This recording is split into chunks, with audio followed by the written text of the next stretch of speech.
1. Use the 30-second pause rule. Before opening any app, pause for 30 seconds. Ask yourself, why am I opening this app in my phone?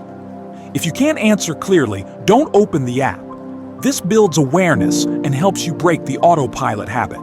2. Do something else. Redirect the habit. The urge to scroll is just a trigger.